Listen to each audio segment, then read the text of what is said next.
The masters of the ring. From Big Daddy to Mick McManus, what became of our wrestling stars? The mostly overweight men in leotards, often facing off at the Dome in Brighton, were a world away from today's slick-toned stars.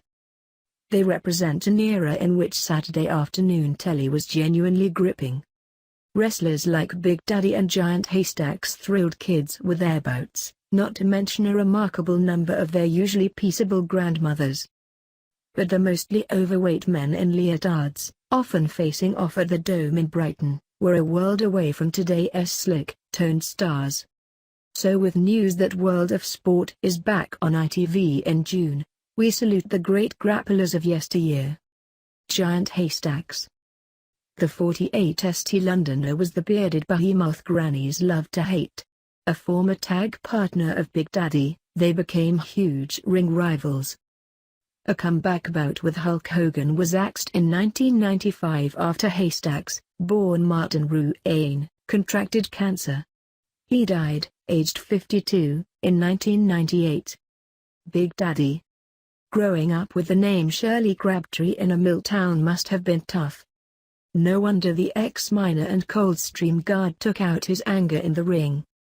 Despite a BMI of 43.3, he became an icon of the sport. He retired in 1993 to run a gym in Halifax, West Yorks, and died in 1997 aged 67. Catweasel. Doncaster-born Gary Coupeau took on the TV Wizard's moniker and came up with many bizarre gimmicks, including licking a lucky toad between rounds. He died of cancer in 1990, aged 53. Pat Roach. Initially unpopular with the crowds, he became much loved after his acting career took off. He was in movie Raiders of the Lost Ark, and played Bomber in TV series Auf Wiedersehen, Pet. He died of cancer in 2004 aged 67. Davy Boy Smith.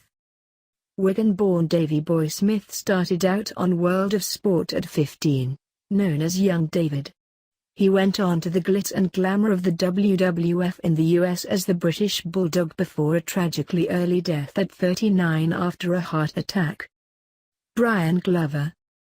You play to your strengths in this game and my strength is as a bald, rough-looking Yorkshireman, he said. But as a wrestler, Glover was Leonaris, the man from Paris. He later found fame as an actor on TV and in films such as X and Alien 3. The voice of the Tetley Tea ads, the father of two, died of a brain tumor in 1997, aged 63. Jackie Pallo. Jack Ernest Gutteridge's alter ego had an 11-year grudge with McManus and developed moves such as the cross-shoulder backbreaker.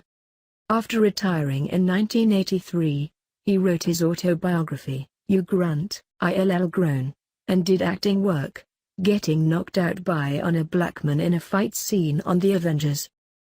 He died in 2006, aged 80. Kendo Nagasaki.